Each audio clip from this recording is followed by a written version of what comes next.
Are you aware that getting started and staying started are not the same thing? I contemplate what it would be like if I went to the auto dealer that cares for my car, my vehicle. I of course still have a black Mercedes that MonaVie acquired for me when I became a black diamond. And I wonder what I would feel like if I went to the Mercedes dealership with a problem and they opened up a workbook. When we went through your initial 10 steps to help you get started correctly, when you've helped others get started correctly, we used a workbook. That's entirely appropriate for someone just beginning. But I think that if I went to the Mercedes dealer and they pulled out a workbook, my enthusiasm would be low. What they pull out instead is a service manual. And what's the design and thought of that service manual? It's to identify the problem and then point to a solution. Such is the exact same agenda that I have in creating the staying started components of this overall MVP package, the staying started manual. Very simply is to recognize that getting started and staying started are not the same thing, to be candidly aware that there will come times when we run into the wall. That's the truth. That's the way that it is. As I initially prepared this material, I thought of 2 or 3 different applications. There is, of course, the possibility that one goes through those initial 10 steps to get started correctly in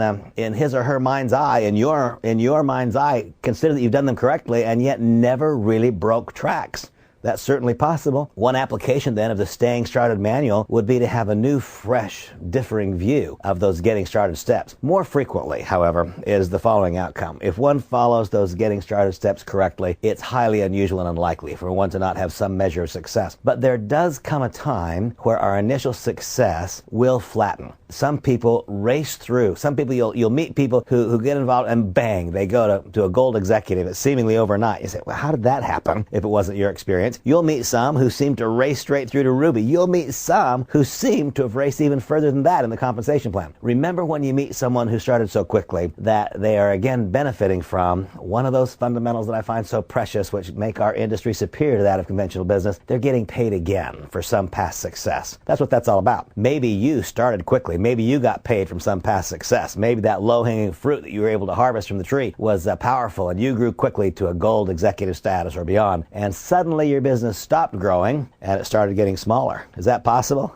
Absolutely. I've lived that and experienced it myself. Maybe you went all the way to diamond and today you're getting paid at silver executive. Is that possible? Absolutely, that's possible. With me, what you get is a heavy dose of the truth, common reality. Getting started and staying started are not the same thing. Having a business that gets big for a season doesn't promise or assure you you've got a business that is big and will stay that way forever. There will be not just one, but multiple times over the course of our development of the business where for whatever reason our growth stagnates or our growth turns into the opposite thereof. And for those very moments in time was the staying started manual created. And so as we begin, I would simply tell you, if you find yourself at a moment of impasse, welcome to the club. You've just joined everybody else. Everybody has that moment of impasse. Some are willing to share with you those moments of travail, and others put on the happy face and pretend that it's always been easy. But as one who's been at this for a long, long time, I will tell you that if you find yourself at a moment of impasse, then you are in good company because everyone else has similarly found themselves at a point of impasse, most frequently multiple points of impasse as we continue to grow and develop, as we continue to refine our skill development, those 4 simple skills. What are they? Learning how to create and maintain a candidate list that stays in front of us, learning how to invite so the candidate gets to see the business, having learned how to invite, having some way that is eminently replicatable to present the business, and then being able to get new members started correctly in an institutionalized way. And that is specifically and exactly what the getting started material is. But now we must stay started.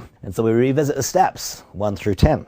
Revisiting step 1. How in the world could one re-enroll? Well, you cannot. So as we now contemplate step number 1 and try to look for the corrective behavior, we can't really correct an enrollment. We enrolled. Can't really do it wrong. And so now what we do is contemplate the why. I referenced in the Getting Started material that others, my peers in the industry, often spend much more time at the very outset identifying the why. I find the most constructive time to really visit this thought of why when we reach a moment of impasse. If you've reached a moment of impasse, then I invite you at step number 1 in staying started to reconsider why it is that you choose to be involved in this business. Think back to the way that your job, your career experience was that led you to the point of saying, I want to do something different. I think back to when I was a stockbroker. At my darkest moments in this industry as I was beginning, and I promise you this, my life experience was not easy in this business from the first hour. When I'd been at it for about 7 months, I felt like I had accomplished absolutely nothing. I felt like I was just turning and turning and turning my wheels. It seemed like others were racing to success ahead of me and that I was stuck in the mud. I felt like I had slowly drying concrete all around my feet, and it wasn't easy for me. And at that point, I had to reflect upon why did I get involved in the business. I didn't like being a stockbroker, and I knew that being a stockbroker hadn't changed. I knew that it was the same things that I found uncomfortable, the things that I did not enjoy, they would still have been true if I re-engaged in that process. So that was it for me. It was very simple.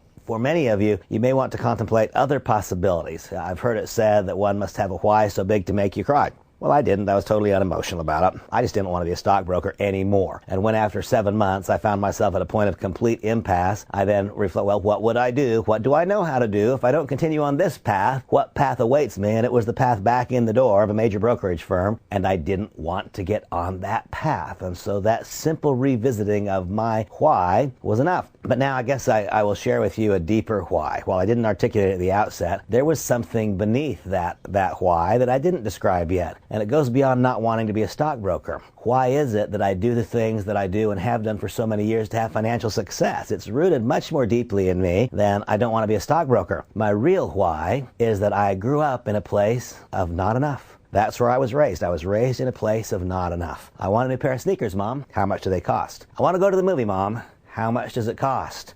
I want to go to the fair, Mom. How much does it cost? I want to ride the rides at the fair, Mom. How much does it cost? No matter the question, the response was always the same. How much does it cost? And I learned to hate that phrase. That was why I became a stockbroker, because I did not want to ever again ask the question of how much does it cost. I promised myself that I would get past the point of how much does it cost. And you know, for me, it actually became deeper than that. I came from a place of not enough, and I made a very, very faulty transition. I grew not enough to there's not enough into I'm not enough. And it took me so many years of personal growth and development to get past that. Well, in trying to soothe that pain, I initially became a stockbroker because that's where I could make enough money. Having found a way to make enough money to satisfy my needs, I then found myself at a point of complete dissatisfaction with the way that I was doing it. And so the surface why, my surface why, was I didn't want to be a stockbroker. But beneath that surface why, I don't want to ask how much it costs. When my children make a request of me, I want my response to be not based on whether or not I can afford it, but whether or not I think it's good for them. I don't want to make my vacation choices based on how much it costs. I don't want the choice of my residence to be predicated on how much it costs. I don't want the cars that I drive to be based on how much it costs. I don't want my charitable giving to be based upon some scarce situation that I find myself in. I want abundance.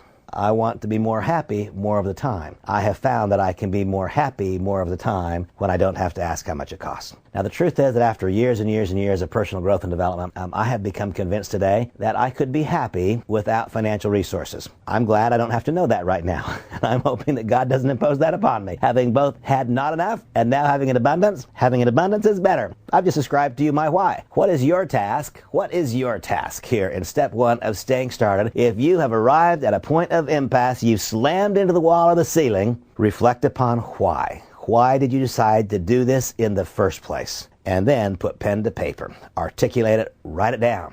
Write it down. Look at it. Did that why change? The fact that you've run into the wall, did that change the why? Is that reason not still there, as big as ever? Is it maybe even bigger now than before? And does that why then give you that magic ingredient that separates those who really succeed from those who do not? And what is that magic ingredient? Willingness. What I've discovered is that my why was in fact big enough to create in me the willingness to identify what I was doing incorrectly or infrequently enough such that I was not accomplishing my goals. You see, there are people who are accomplishing exactly what you want in this business. There are people with life experiences similar to yours who are accomplishing what you want in this business. In my own case, a reevaluation, a recalibration of that why showed me that I must become willing to do things that I had not been willing to do up until that point, such that I could successfully get the key in the lock to success. What is your why? Write it down. Consider it. Evaluate it. That's step 1 in staying started.